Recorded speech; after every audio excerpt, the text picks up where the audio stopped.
Automobile সেক্টরের একটা অন্যতম কোম্পানি যার নাম হচ্ছে টাটা মোটরস। টাটা মোটরসের হচ্ছে কোয়ার্টার 4-এর রেজাল্ট আউট হয়ে গেছে। কোয়ার্টার 4-এর রেজাল্টের পারফরমেন্স কী টাইপের দিয়েছে টাটা মোটরস, সেটাকে নিয়ে আমরা অ্যানালিসিস করব। আগে আমরা দেখে নেব যে কোম্পানি ডিভিডেন্ড ডিক্লেয়ার করেছে নাকি, এটাকে আগে আমরা দেখে নেব। তো কোম্পানি হচ্ছে এখানে লেখা আছে, দেখতেই পাচ্ছেন, ফাইনাল ডিভিডেন্ড হচ্ছে 6 টাকা করে, কিন্তু ফাইনাল ডিভিডেন্ড কিন্তু রেকমেন্ড করেছে। তো ফাইনাল ডিভিডেন্ডের ক্ষেত্রে কিন্তু শেয়ার হোল্ডারদের অ্যাপ্রুভালের প্রয়োজন হয়, এটুখানি মাথায় রাখবেন। এইবারে আমরা চলে যাচ্ছি কোম্পানিটার হচ্ছে কোয়ার্টার 4-এর রেজাল্টে।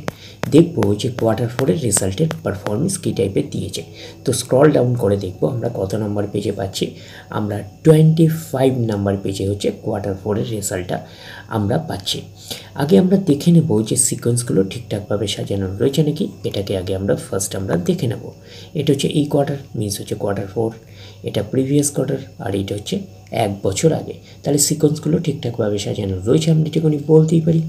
এইবারে দেখে নিই অ্যামাউন্টগুলো কিসে দিয়েছে। অ্যামাউন্টগুলো হচ্ছে কালার্সে দিয়েছে অ্যামাউন্টগুলো। এইবারে আমরা চলে যাব কোম্পানিটার টোটাল ইনকামে। তো টোটাল ইনকামে যাওয়ার আগে আমরা কি করব, একটু লার্জ করে নিয়ে অ্যাডজাস্ট করে নেব, তাহলে আপনাদের কাছে ব্যাপারটা আরও ভিজিবল হবে। তো এইবারে আমরা চলে যাচ্ছি কোম্পানিটার টোটাল ইনকামে। তো চলে আসলাম টোটাল ইনকামে। এই কোয়ার্টার মিস হচ্ছে কোয়ার্টার 4-এ 1,21,012। প্রিভিয়াস কোয়ার্টারে ছিল 1,14,334। প্রিভিয়াস কোয়ার্টারে ছিল 1 বছর আগে ছিল 1,20,431। তাহলে 1 বছর আগের 1,20,431টা এখন কত হয়ে গেছে, 1,21,012।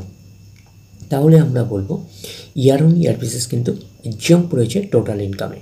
প্রিভিয়াস কোয়ার্টারে ছিল কত, 1,14,334, সেটা হয়ে গেল এই কোয়ার্টার, মিস হচ্ছে কোয়ার্টার 4-এ হয়ে গেল 1,21,012। তাহলে আমরা বলবো কোয়ার্টার অন কোয়ার্টার বেসিসে কিন্তু জাম্প রয়েছে টোটাল ইনকামে। তো ন্যাচারাল ব্যাপার, আমরা জানি যে ইনকাম করতে গেলে কোম্পানিকে এক্সপেন্সেস করতেই হবে। তো এখন দেখার বিষয়ে কোম্পানিটা ইনকাম করতে গিয়ে কতটা এক্সপেন্সেস করেছে। তো চলে আসলাম টোটাল এক্সপেন্সেসে। এই কোয়ার্টার মিস হচ্ছে কোয়ার্টার 4-এ 1,09,056।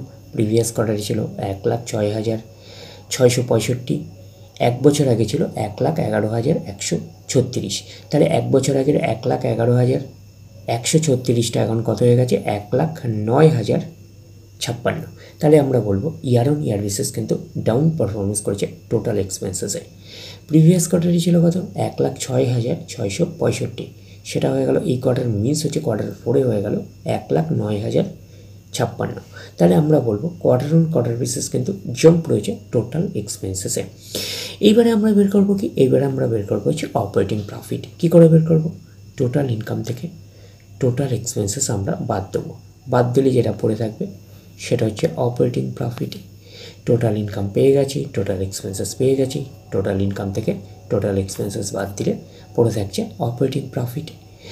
অর্থাৎ আপনারা বলতে পারেন profit before share of profit in equity accounted investees exceptional items and tax, এটাকে আমরা অপারেটিং প্রফিট বলতে পারি। এই কোয়ার্টার মিস হচ্ছে কোয়ার্টার 4-এ 11,956। প্রিভিয়াস কোয়ার্টারে ছিল 7,669। 1 বছর আগে ছিল 9,265, 9,295। তাহলে 1 বছর আগে 9,295টা এখন কত হয়ে গেছে, 11,956। তাহলে আমরা বলবো ইয়ার অন ইয়ার বেসিস কিন্তু জাম্প রয়েছে অপারেটিং প্রফিটে।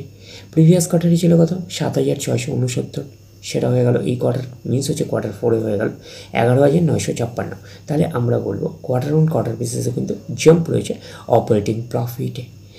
তো অপারেটিং প্রফিটটাই নিশ্চয়ই কোম্পানির মেন প্রফিট নয়। তারপরে বিভিন্ন অ্যাডজাস্টমেন্ট থাকলে সেগুলো প্লাস মাইনাস হবে। গভর্নমেন্টকে ট্যাক্স পে করতে হবে, গভর্নমেন্টকে ট্যাক্স পে করার পরে কোম্পানির কাছে যেটা পড়ে থাকবে সেটা কোম্পানির ফাইনাল প্রফিট বা নেট প্রফিট হিসাবে আমরা কনসিডার করতেই পারি। তাহলে আমরা পাচ্ছি প্রফিট ফর দ্য পিরিয়ড, এটাকেই নেট প্রফিট বলতে পারি, এটাকে আমরা ফাইনাল প্রফিট বলতে পারি। এই কোয়ার্টার মিস হচ্ছে কোয়ার্টার 4-এ 8,556। প্রিভিয়াস কোয়ার্টারে ছিল 5,485। 1 বছর আগে ছিল 17,528।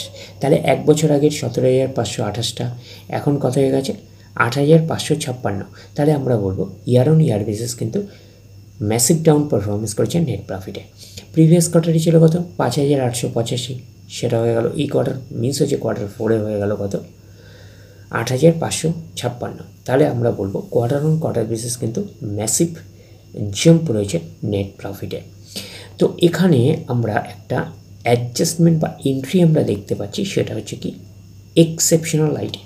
তো এক্সেপশনাল আইটেম কিন্তু ওয়ান টাইমে হয়, একবারই হয়, এটুখানি কিন্তু মাথায় রাখবেন। তো এক্সেপশনাল আইটেমের অ্যামাউন্ট কিন্তু দেখতে পাচ্ছেন এই কোয়ার্টার মিস হচ্ছে কোয়ার্টার 4-এ 566, প্রিভিয়াস কোয়ার্টারে ছিল 26 এবং এক বছর আগে ছিল 88। তাহলে এই এক্সেপশনাল আইটেমের অ্যামাউন্ট কিন্তু এইটুখানি মাথায় রাখবেন নেট প্রফিটের মধ্যে কিন্তু অ্যাডজাস্ট হয়ে রয়েছে। তো সেই কারণে কিন্তু আপনারা বিশেষত নেট প্রফিটের মধ্যে ইয়ার অন ইয়ার বেসিস এবং quarter on quarter basis comparison করতে পারবেন না। তখন আপনারা কাকে ধরে কম্প্যারিজন করবেন, তাহলে আপনাদের কাছে পিকচারটা আরও ক্লিয়ার হয়ে যাবে। তখন আপনারা হচ্ছে অপারেটিং প্রফিটটাকে ধরে কম্প্যারিজন করবেন, তাহলে পিকচারটা ক্লিয়ার হয়ে যাবে। অপারেটিং প্রফিটকে ধরে যদি আমরা দেখি, তাহলে ইয়ার অন ইয়ার বেসিস এবং কোয়ার্টার অন কোয়ার্টার বেসিস দুটোতেই কিন্তু জাম্প রয়েছে, আমরা এইটুখানি বলতেই পারি। এইবারে আমরা চলে যাবো কোম্পানিটার হচ্ছে ইপিএসে, অর্থাৎ আর্নিং পার শেয়ারে। দেখবো যে ইপিএসের অবস্থান কীরকম রয়েছে। তো চলে আসলাম ইপিএসে। এই কোয়ার্টার মিস হচ্ছে কোয়ার্টার 4-এ 23.40, প্রিভিয়াস কোয়ার্টারে ছিল 14.75, এক বছর আগে ছিল 45.80। তাহলে এক বছর আগে 45.80টা এখন কত হয়ে গেছে 23.40। তাহলে আমরা বলবো ইয়ার অন ইয়ার বেসিস কিন্তু ডাউন পারফরমেন্স করেছে ইপিএসে, অর্থাৎ আর্নিং পার শেয়ারে। প্রিভিয়াস কোয়ার্টারে ছিল কত 14.75, সেটা হয়ে গেল এই কোয়ার্টার মিন্স হচ্ছে কোয়ার্টার 4-এ হয়ে গেল 23.40। তাহলে আমরা বলবো কোয়ার্টার অন কোয়ার্টার বেসিসে কিন্তু জাম্প রয়েছে ইপিএসে, অর্থাৎ আর্নিং পার শেয়ারে। তো ন্যাচারাল ব্যাপার আমরা জানি যে নেট প্রফিটের রিফ্লেকশনটা ইপিএসে পাই। তো নেট প্রফিটের রিফ্লেকশনটা আমরা ইপিএসে পেয়েছি। যেহেতু নেট প্রফিটের মধ্যে কিন্তু এক্সেপশনাল আইটেমের অ্যামাউন্টটা কিন্তু অ্যাডজাস্ট হয়ে রয়েছে, তো সেই কারণে কিন্তু আমরা সঠিকভাবে কম্প্যারিজন করতে পারবো না নেট প্রফিটের মধ্যে ইয়ার অন ইয়ার বেসিস এবং কোয়ার্টার অন কোয়ার্টার বেসিস। তখন আমরা কাকে ধরে কম্প্যারিজন করব, তখন আমরা অপারেটিং প্রফিটকে ধরে কম্প্যারিজন করব, তাহলে পিকচারটা ক্লিয়ার হয়ে যাবে। তাহলে অপারেটিং প্রফিটকে ধরে যদি করি, তাহলে year on year basis jump রয়েছে এবং কোয়ার্টার অন কোয়ার্টার বেসিসে কিন্তু জাম্প রয়েছে অপারেটিং প্রফিটে। তো ওভারঅল কনক্লুশন হিসাবে আমরা বলতে পারি যে টাটা মোটরসের হচ্ছে কোয়ার্টার 4-এর রেজাল্ট আমরা এইটুখানি বলতে পারি, একটা আউটস্ট্যান্ডিং পারফরমেন্স না করলেও একটা ঠিকঠাক টাইপের পারফরমেন্স করেছে আমরা বলতে পারি, একটা ওকে টাইপের একটা পারফরমেন্স করেছে আমরা কিন্তু এইটুখানি বলতেই পারি। তাহলে ওভারঅল ভিউটা আপনাদের কাছে ক্লিয়ার। তাহলে এই অবধি, নেক্সট ভিডিওতে আবার আপনাদের সাথে আমার দেখা হচ্ছে। ধন্যবাদ।